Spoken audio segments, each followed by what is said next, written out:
Hola. Bueno, vamos en este nuevo video, muy corto también, similar al anterior, a considerar las leyes de conservación en el formalismo eh, hamiltoniano.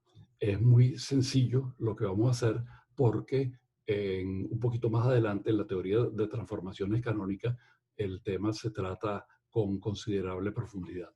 Entonces, la idea es la siguiente.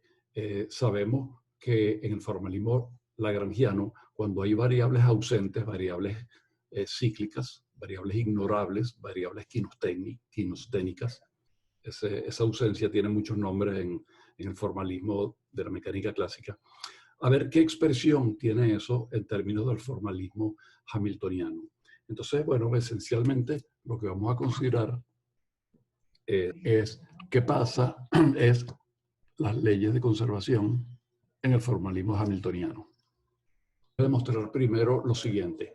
Si una variable está ausente en el formalismo lagrangiano, voy a demostrar que también está ausente en el formalismo hamiltoniano. Entonces vamos a ponerlo en forma de resultado importante.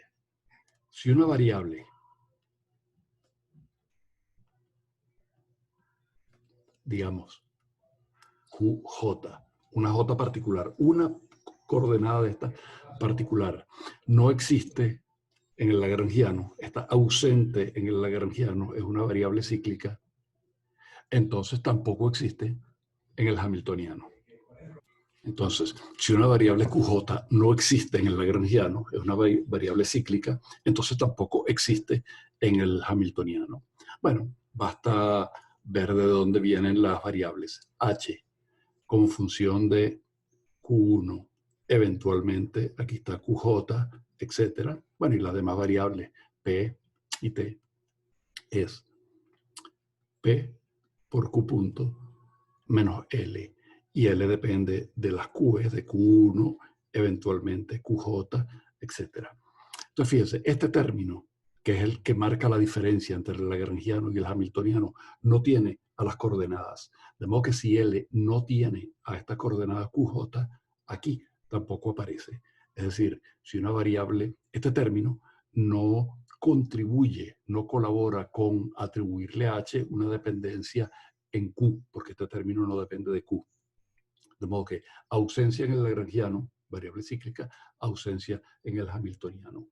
Y como consecuencia, si una variable está ausente en el hamiltoniano, su momento canónico se conserva. Es decir, si yo escribo PJ, que es la menos derivada, perdón, PJ punto la ecuación canónica para la coordenada J, derivada del lagrangiano respecto de QJ, fíjense que estoy escribiendo los índices teniendo cuidado en la noción general de covariancia de los índices.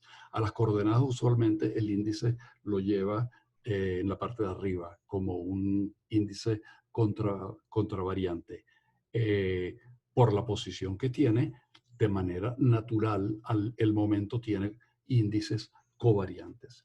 Entonces, si la parcial de H respecto de QJ es igual a 0, porque QJ no aparezca en el hamiltoniano, esto es igual a 0, la ecuación canónica dice que PJ punto es igual a 0, por tanto PJ es constante. Y de esa manera se ve la ley de conservación de manera muy simple en el hamiltoniano. Okay. Realicen como ejercicio un muy breve ejercicio y muy fácil. Si tenemos un lagrangiano, tienen coordenadas polares, r punto al cuadrado más r al cuadrado, teta punto al cuadrado, menos un potencial que no depende sino de r. Vean, es un sistema de 2 grados de libertad. Las coordenadas las estoy enumerando como r y teta, y aparece r punto, pero y teta punto, pero no aparece r, es decir, hay simetría esférica. Entonces obtenga el hamiltoniano, que es muy fácil, h, y consiga quién es p de teta. que es una constante de movimiento. ¿De acuerdo? Bien. Finalmente, si L, fíjense que si yo calculo la derivada de H respecto del tiempo, la derivada total, esta vez, eso lo puedo escribir, es simple matemática, como la derivada de H respecto de Q por Q punto, más la derivada de H respecto de P por la derivada interna por P punto, y contemplemos la posibilidad de que H dependa explícitamente del tiempo. Estos dos primeros términos son los correspondientes a la dependencia implícita de T a través de Q y P. El término que falta es la derivada parcial de H respecto de T. Ok, esto es matemáticas. Volvamos a la física. Yo voy a utilizar para Q punto y para P punto su expresión en términos de las ecuaciones canónicas de Hamilton, y me va a quedar que la derivada de H respecto de T es la parcial de H respecto de Q por Q punto, pero Q punto es la parcial de H respecto de P, que viene derivada de H respecto de P por P punto, pero P punto es la menos derivada, y entonces aquí va a venir un signo menos, derivada de H respecto de Q. Y finalmente, más la derivada de H respecto de T. Estos dos términos se simplifican automáticamente, es el mismo término, ¿sí? De modo que concluimos que H punto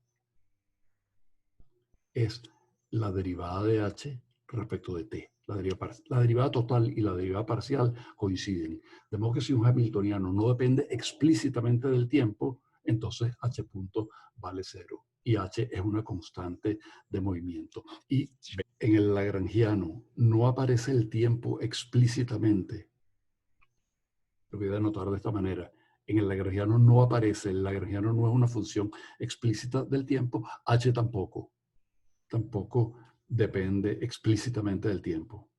¿Por qué? Bueno, por la misma razón. Recordemos que H es PQ punto menos L. Este término no tiene el tiempo explícitamente. De modo que si L no depende de T explícitamente, H tampoco. Y por tanto, podemos resumir todo esto que si L no depende de T, H tampoco, no es una función del tiempo, y por tanto H es una constante de movimiento. Porque si no depende explícitamente del tiempo, las propias ecuaciones canónicas de Hamilton impiden que tenga una dependencia implícita. Entonces H es constante. Eso era todo por este video. Pronto les viene uno sugerido por el cálculo que acabamos de hacer aquí sobre un tema bellísimo y muy importante que se llama los corchetes de Poisson. Hasta pronto.